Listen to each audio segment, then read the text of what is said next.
This modified LC hybrid had some issues, but this wasn't where it ended, it was where it started.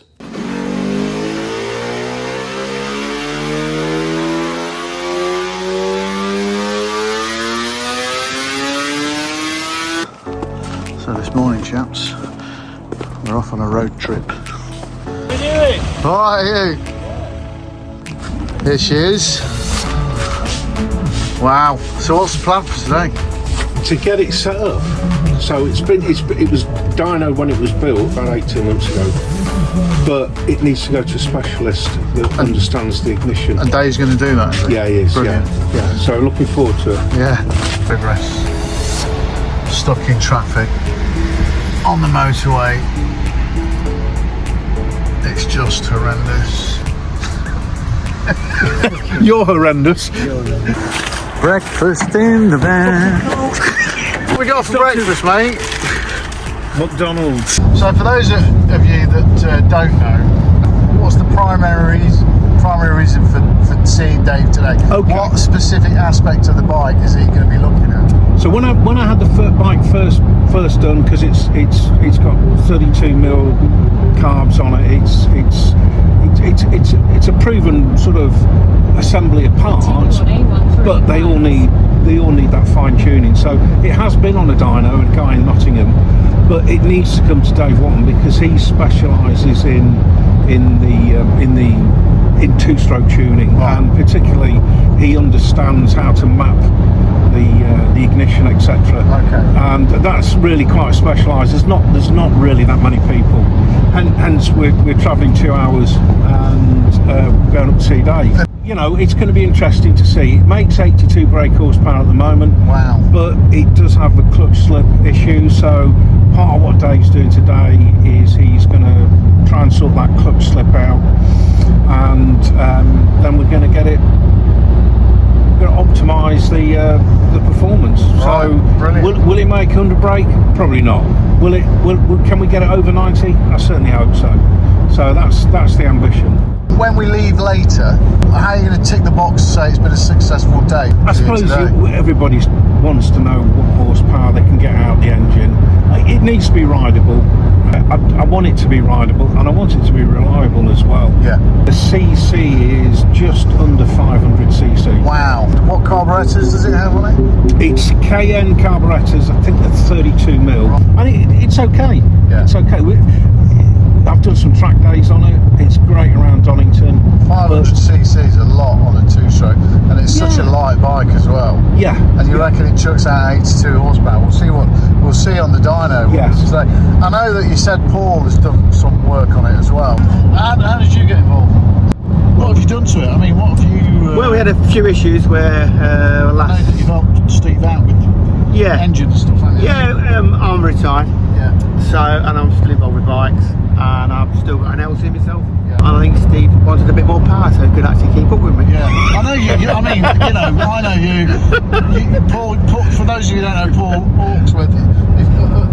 If you don't know him, he used to race LCs back in the day in the Pro-Am series. So we did have a few years, didn't we, of you doing some stuff on your VFR 400 NC30 and your LC. Did a bit on your LC. Yeah, well, track days mainly on the LC, and I had some fun on that. But for those of you who don't know, Paul does a lot of help with people with bikes. He's got some great projects that have been put in. Which magazines? Classic Bike magazine. Classic Bike magazines. Which bikes have you done? We rode NC30, which was a cheap and cheerful one, which is great fun, and recently I've done that VFR 750. Of course, RC24. Yeah, brilliant. Yeah. So he's got some credibility there, and he's got some good history with LC. So that's how you basically end up helping Steve out. What do you say about that, Steve? Would you agree? It is true. Yeah. Yeah, we had an issue some time ago where it had eaten a bit of a piston, so we've effectively rebuilt the top end. 121. It's here. This is it. Oh yeah. Your destination is on. Awesome. Well, let's go see. So when we got there, we quickly got the bike off the van and into the dyno. Today was about doing it properly, putting it on the dyno, fixing the clutch, sorting the jetting, and then remapping it step by step. Each run tells you something different, and you make changes based on what the bike's actually doing, not what you think it should be doing. By the end of the day, we wanted to know one thing: was all the work finally worth it? It's really cold in here. We put the sandwiches in the fridge to warm them up.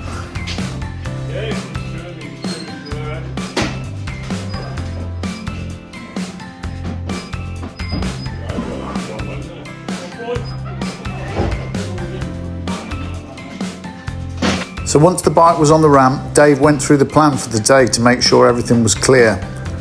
We'd start by addressing the known issues, beginning with the clutch, before working through the fueling, step by step. From there, it was about making one change at a time and seeing exactly how the bike responded. The aim wasn't to rush it or chase a headline number straight away, but to build it properly, run by run, until everything was working together and we had a good, safe, reliable bike. You look like an expectant father, Steve. Can't wait, can't wait.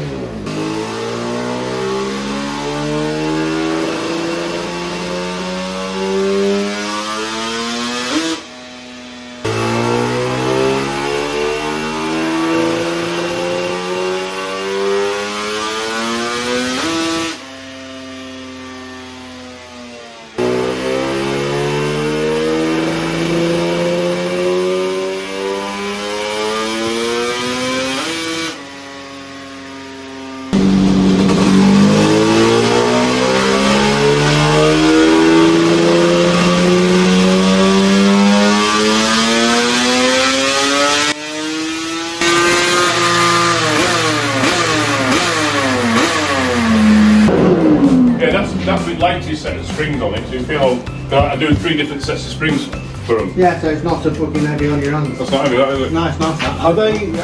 That's are light. Oh, they're the light springs. They're the latest. I do 3 different types for it. So what I do is I pick the lightest ones, especially when I've got a cover like yours. Yeah. And if it does happen to slip, I just put the 3 heavier ones in. But I've got 3 different sets. So is it worth me taking some slightly heavier ones, or do you no, think... I only supply them if they slip. I've had one do it. Oh, okay. And I'm not even certain it was down to the guy who fitted it didn't do it. So, So why was it slipping before then? it's just not up to it. The what? Sorry. It's just not up to it. It's just not. Oh, just the kit. The kit just won't handle it. So there's 8 plates in there.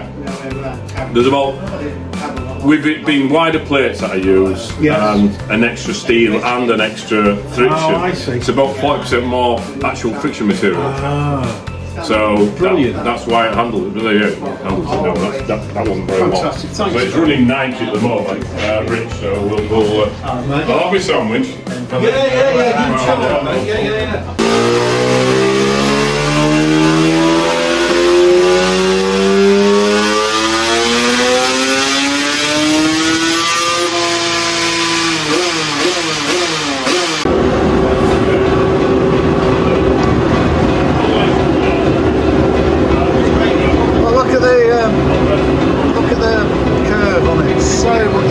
So much better to take it down that flat spot there.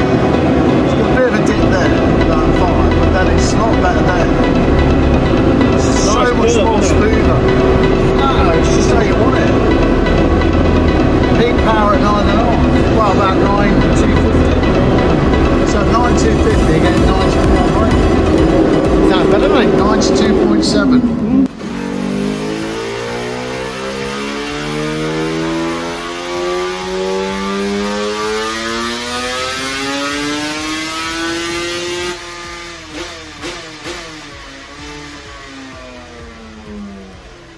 So by the end of the day, the bike was finally doing what it should.